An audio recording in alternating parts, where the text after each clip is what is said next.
Evangelio según San Lucas, capítulo número 6.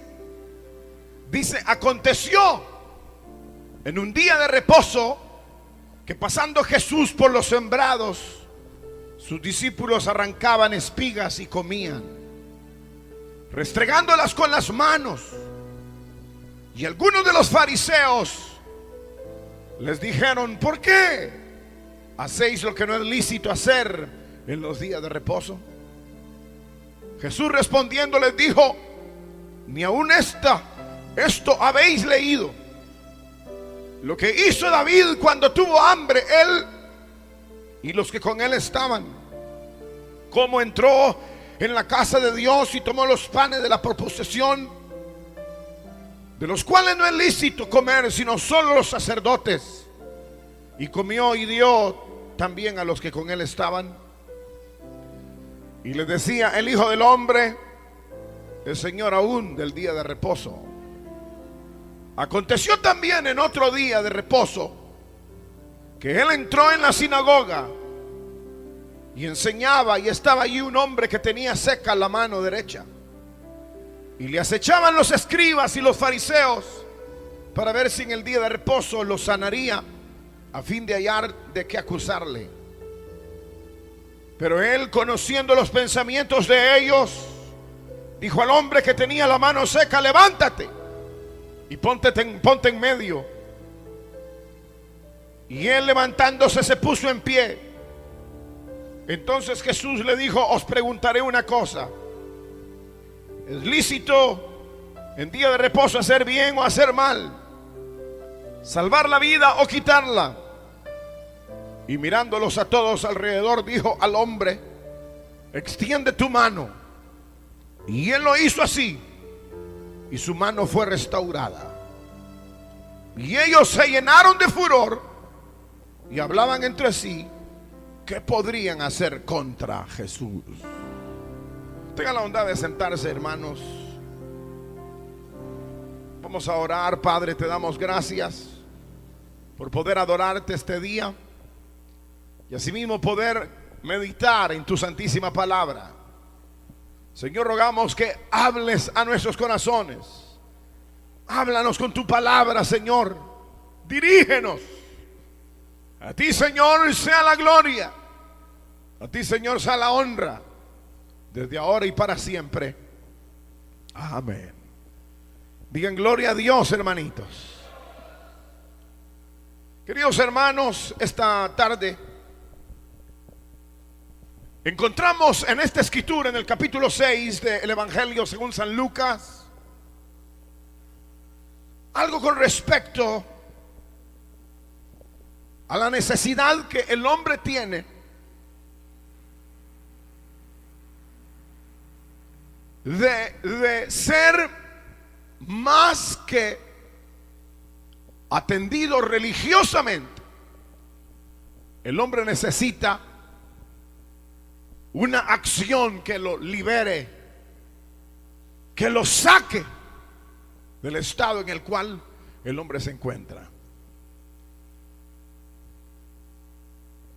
La palabra de Dios nos enseña aquí en estas porciones que leímos cómo el Señor va más allá de lo que pudiera ser sencillamente, yo diría de una manera figurada, la incubadora religiosa.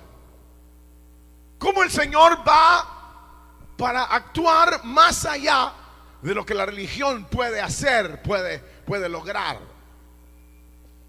Y a la luz de esto precisamente vamos a notar cómo el Evangelio es más que una religión. Eso es lo que vamos a tratar de notar aquí en estos pasajes que hemos leído, que el Evangelio es más que una religión. Quiero señalar en primer lugar, queridos hermanos, que Dios siempre ha sido un Dios de acción, un Dios que no solamente ha dado leyes y órdenes a la vida de los hombres, sino que ha sido sobre todo un Dios de acción. durante todo lo que ha sido la vida del pueblo de Israel, aparte de que Dios dio decretos, dio leyes, en medio de todo eso Dios supo actuar a favor de ellos. En medio de lo que fue y ha sido esta época, desde los días de la venida de Cristo. De la misma manera,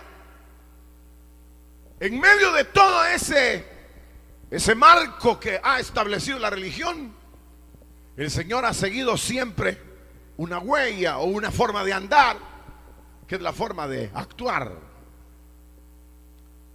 Pareciera que hay o ha habido todo el tiempo como un conflicto entre voy a decir una palabra, lo institucional, o sea, lo que está establecido. Como que siempre ha habido un conflicto entre lo que está establecido o institucional y la forma de Dios de actuar.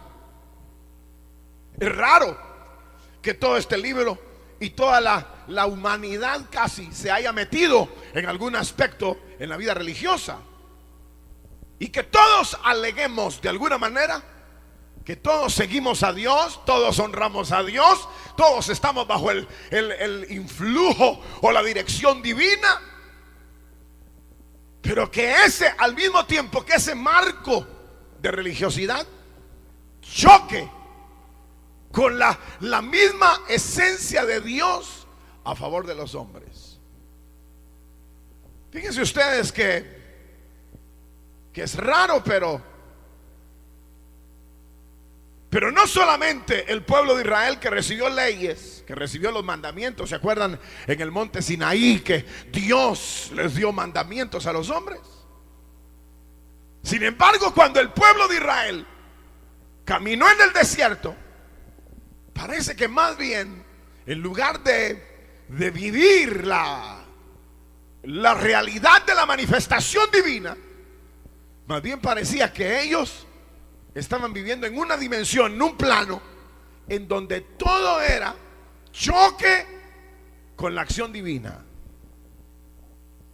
Cuando uno llega al Nuevo Testamento es peor, porque aquí estaban de estos que leímos aquí, de los fariseos y de los escribas.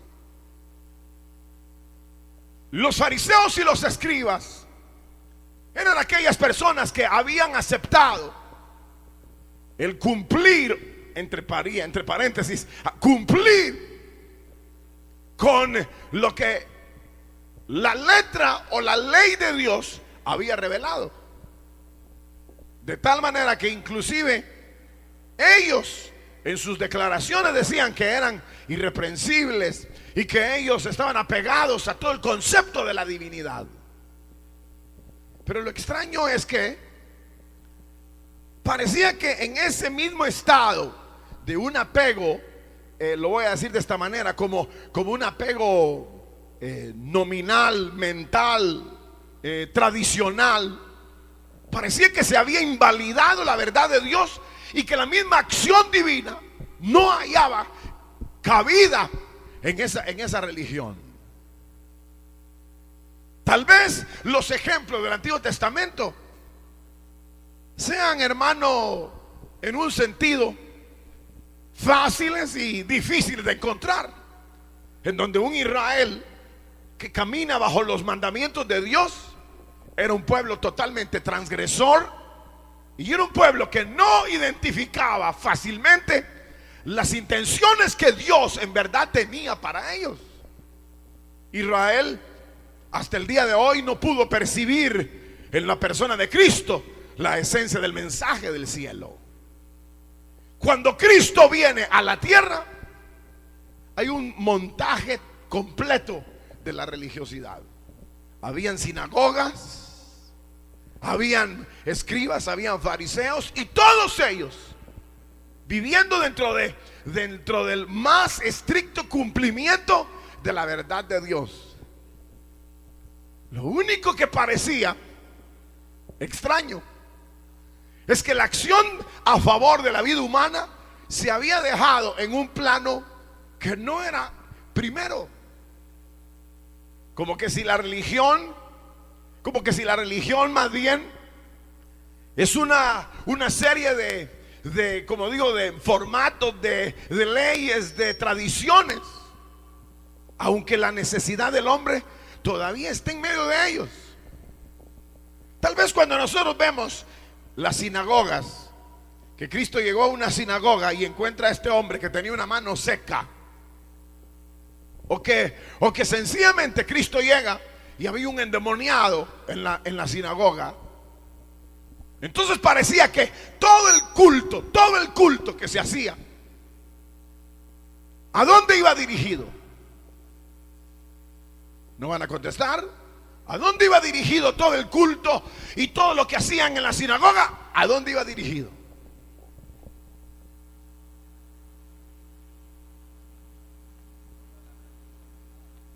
No iba dirigido a la necesidad del hombre,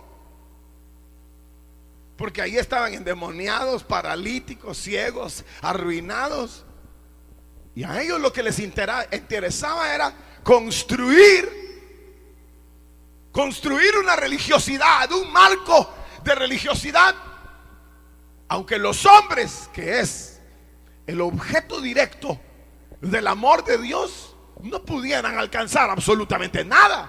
O sea que la acción de Dios no llegara a la vida de los hombres, eso no importaba. Lo que importaba era que tenían una religión, tenían una sinagoga, tenían una ley, tenían tradiciones, y eso era lo importante de conservar, aunque se estuvieran muriendo. Cuando nosotros vemos el día de hoy, yo ya casi llego a pensar lo mismo, que lo que importa en nuestras iglesias es que la gente venga, de su diezmo, tener un montón de gente, den dinero, y si se mueren, que se mueran. Y si no tienen trabajo, que no tengan. Y si se lo está llevando el diablo, que se lo lleve. Es decir, que pareciera que uno casi es como si fuera un evento deportivo o de teatro o un circo. Los payasos del circo dicen: bueno, los esperamos mañana en la función. Empieza la función mañana a las 8 de la noche. Y si no pueden venir, no importa, manden el dinero. Es decir, que igual es esto, es igual. Si no pueden venir, manden el diezmo y la ofrenda. Bueno, hay iglesias donde tienen motoristas para ir a cobrar la ofrenda y los diezmos. No es tan mala idea realmente, porque hay unos que son tan tacaños que no dan nada. Tal vez con un recibo y con un motorista que llega a tocarle la casa: bueno, hermano, ¿va a dar la ofrenda o no? ¿Va a dar su diezmo este mes o se lo va a comer? Tal vez si tuviéramos un cobrador, darían ustedes más y no se comerían el diezmo. Pero lo que importa pareciera que es el armar de una estructura religiosa, el tener el templo, el tener todo lo que parece darle vida a la religión, aunque las personas estén, como dije, enfermas, endemoniadas, torturadas. Es decir, como que la acción de Dios estuviera ausente, o el mismo hombre no pudiera recibir los beneficios del Señor. En estas porciones que hemos leído, fíjense ustedes que leímos dos críticas. No sé si se fijaron, la mayoría no atina ni cuando uno lee ni cuando uno termina. Pero aquí leímos dos críticas que hacen los fariseos cuando primero los discípulos caminaban y entonces tenían hambre. Y cuando ellos tenían hambre, empezaron a frotar con las manos el trigo para comer. Entonces en la religión está como al acecho de que no se haga nada que perturbe el marco de la religiosidad, aunque el hombre se esté muriendo de hambre, aunque el hombre esté con la mano tiesa, aunque el hombre esté ciego, aunque el hombre esté paralítico. A ellos no les importa. Lo que les importa es que el sábado no se quebrantara. Es terrible la religión, hermanos. La religión puede ver morir al objeto de su o la razón de ser, que es el hombre, Porque la razón de ser de la vida religiosa somos nosotros mismos, los hombres, las mujeres. Nosotros somos la razón de que la religión exista o que el evangelio haya llegado. Sin embargo, pareciera que como que se le movió el centro, el blanco se le movió a la iglesia, y que la iglesia se ensimismó, empezó a trabajar para el ensanchamiento de su membresía, el ensanchamiento de sus propiedades, el enriquecimiento de sus líderes. Y aquel que está endemoniado, ¿qué hace? No hay quien ore por él. Y aquel que tiene hambre, ¿qué va a hacer? O sea que por un lado la acción de Dios se ha detenido, y por otro lado el mismo hombre que es la razón de la existencia de la vida cristiana y de la vida espiritual queda fuera de toda posibilidad de alcanzar un beneficio, porque la religión pesa más que la necesidad humana. Les voy a contar una experiencia, a ver si despiertan. Pero sucede que hace algunos años estábamos orando con un grupo de hermanos, y entonces estaba yo de rodillas ahí en la esquina cuando vino a mi mente el pasaje de Hechos capítulo 12, donde dice: y la iglesia hacía oración a Dios sin cesar por Pedro. Entonces el Señor puso en mi corazón, en mi mente, más o menos esta pregunta: ¿y ustedes por quién están orando? ¿O están orando por orar? Porque hay gente cuando dice vamos a orar, hermano, todos empiezan y empiezan todos a gritar, y que ya no se puede orar porque todos están gritando por su pellejo. Todos empiezan a gritar. Si no se puede orar nada conjunto ni nada unánime, porque cada uno está disparado. Entonces como que si el Señor me dijo: ¿por quién están orando? Cuando aquí hay, igual que Pedro, presos que necesitan libertad. Aquí hay, en medio de los que están orando, hay necesidades. De una vez me paré y entonces pregunté: hermanos, ¿quién de ustedes tiene una necesidad? Y entonces levantó uno la mano y vino: ¿cuál es su necesidad, hermano? Yo quiero que oren por mí, hermano, porque me han amenazado y me han pedido para mañana no sé cuánto de dinero, y que lo vaya a dejar a tal lugar. Imagínense ustedes, nosotros cada uno: Señor, bendíceme, Padre, aleluya, dame un cántico nuevo, Señor, mientras el otro está amenazado, ya lo van a matar. Ahí es donde hemos caído nosotros. O decir nosotros: bueno, hermanos, vamos a construir un templo maravilloso que vale nada más 3 millones de euros, 6 millones de euros, 90 millones de dólares. Y la mayoría no tiene pero ni dónde caer muerto. Entonces como que la iglesia se ha desfasado, cuidando de su religión, cuidando, voy a decir esta palabra, cuidando de su huevo, porque se le puede romper como si fuera una cáscara débil, como si se le pueda romper, mientras la realidad es otra. ¿Cuál es la realidad del primer pasaje que leímos? ¿Cuál es la realidad? Tenían hambre, tenían hambre, tenían hambre, tenían hambre, tenían hambre, tenían hambre, tenían hambre, tenían hambre. ¿Y la religión qué les daba? Nada. La religión estaba diciendo: no coman, no, hoy es sábado, no. Es decir, que preferían guardar todo su aparato a subsanar la necesidad de ellos. Y en la segunda porción, ¿cuál era la realidad? Estaba el enfermo ahí. Y la religión, ¿qué decía?